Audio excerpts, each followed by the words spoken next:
Welcome to 1189, an online Bible commentary.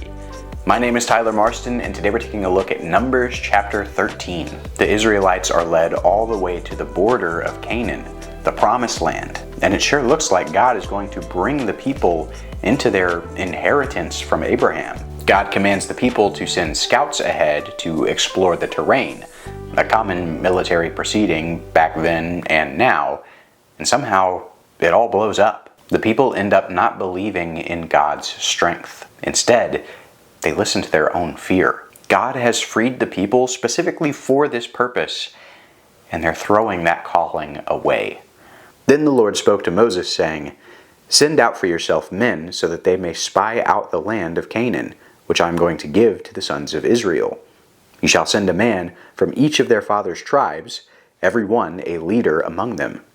So Moses sent them from the wilderness of Paran at the command of the Lord, all of them men who were heads of the sons of Israel.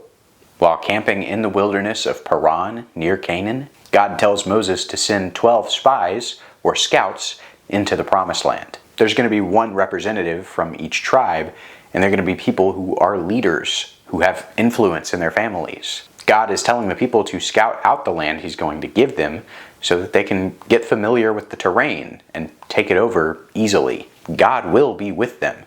He will deliver it into their hands. He's promised to do so. And these specific 12 are going to get the huge privilege to explore their future home before anyone else. Verses 4 through 16 list the names of all the scouts who went out, and two catch our eye in particular. There's Hoshea, the representative from Ephraim, which verse 16 says was a nickname for Moses' assistant, Joshua. This is the same Joshua we've seen in Exodus 17 and 33 and in Numbers 11. And then there's also the representative from Judah, a man named Caleb. Remember that Judah is already the largest tribe, and that Judah and Ephraim were prophesied to be the largest, wealthiest, most royal houses of Israel in Genesis 48 and 49. And so let's keep an eye on Joshua and Caleb as they and the other 10 spies are sent out.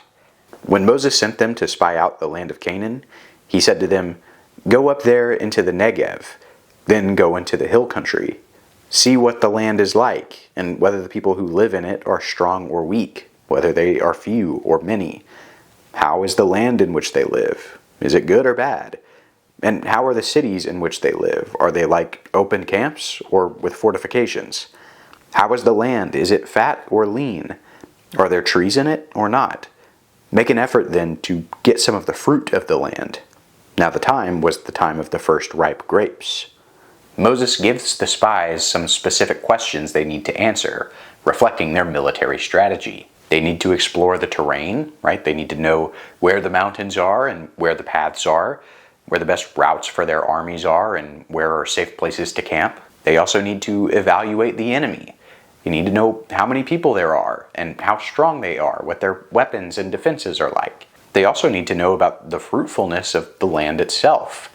Will they be able to feed their armies in the midst of battle? But even beyond that, Moses does trust that God is going to deliver this land to them. And he wants to know, is it as good as God said it would be? This band of exiles and former slaves are finally going to have a place to call their own. But a fertile land, flowing with milk and honey, is it all too good to be true? So they went up and spied out the land from the wilderness of Zin as far as Rahab at Lebo Hamath. When they had gone up into the Negev, they came to Hebron, where Ahiman, Sheshai, and Talmai, the descendants of Anak, were. Now Hebron was built 7 years before Zoan in Egypt. Then they came to the valley of Eshcol, and from there cut down a branch with a single cluster of grapes, and they carried it on a pole between 2 men, with some of the pomegranates and the figs. That place was called the Valley of Eshcol, because of the cluster which the sons of Israel cut down from there.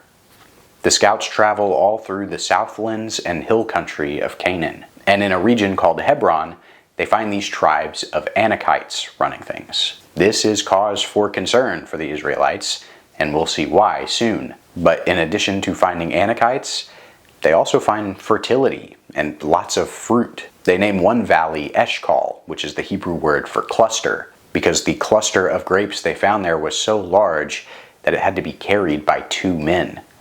When they returned from spying out the land at the end of 40 days, they proceeded to come to Moses and Aaron and to all the congregation of the sons of Israel in the wilderness of Paran at Kadesh. And they brought back word to them and to all the congregation and showed them the fruit of the land. Thus they told him and said, "We went into the land where you sent us, and it certainly does flow with milk and honey, and this is its fruit. Nevertheless, the people who live in the land are strong, and the cities are fortified and very large. And moreover, we saw the descendants of Anak there. Amalek is living in the land of the Negev, and the Hittites and the Jebusites and the Amorites are living in the hill country, and the Canaanites are living by the sea and by the side of the Jordan." The scouts returned to the camp after 40 days of testing the land, like how the earth was tested and purified during the 40 days of the flood in Genesis 7. The scouts give their report, saying how bountiful the land was, but they are a lot more concerned with the enemies who are inhabiting the land. They talk about the Anakites, who are huge, and their cities that are well defended. They talk about all the other pagan tribes that hold different parts of the land, including the Amalekites, who have already tried to attack Israel once. And even though God said specifically that he would be with them and deliver the people from these enemies, they're still scared. Then Caleb quieted the people before Moses and said, "We should by all means go up and take possession of it, for we will surely overcome it."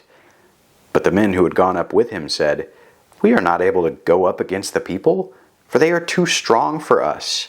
Caleb, the representative from Judah, is the only one who speaks up and says that they can take control of the land with the promise of God's help. All the rest of the scouts are too afraid of the strength of the pagan nations, showing that they don't really trust that their God is stronger. Remember that the whole reason God liberated the Israelites from slavery in Egypt was so that they could inherit the land that he promised to Abraham and to his descendants. They're turning their back on every good thing that God has in store for them. Why?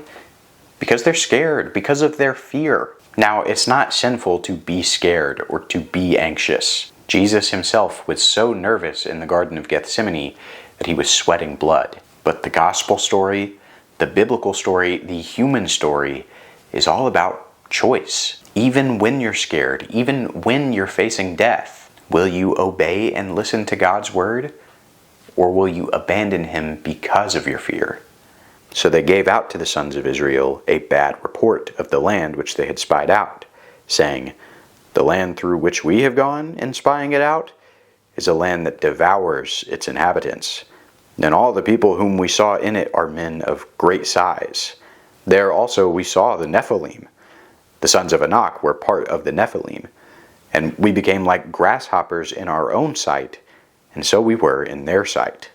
The scouts choose to listen to their fear over God, and they even go as far to lie to the people so that no one would be convinced to try and take the promised land. They say that the land is harsh and not bountiful, that it devours its inhabitants, which is all unlike what they actually saw. They say that the Nephilim are running rampant in the region. That's a Hebrew word meaning the fallen ones, also mentioned in Genesis 6. And it might refer to the pagan mythic warrior kings to which the Anakites are apparently related. And so, based on the scouts' false reports, the Israelites are left thinking, if the promised land is as wicked and harsh as the earth before the flood, then why would God bring us here? And as we'll see in the next chapter, the people end up missing out on all of the good things God had in store for them because of their disobedience. They listened to their own fear more than they listened to and believed in God.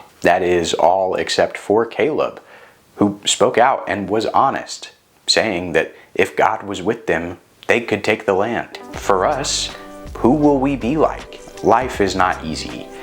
It's scary and threatening and imperfect. So will we listen to our fears? Will we let our fears decide what we do? Or will we listen to and believe in a good and perfect God who is promising to restore everything to the way it was originally meant to be?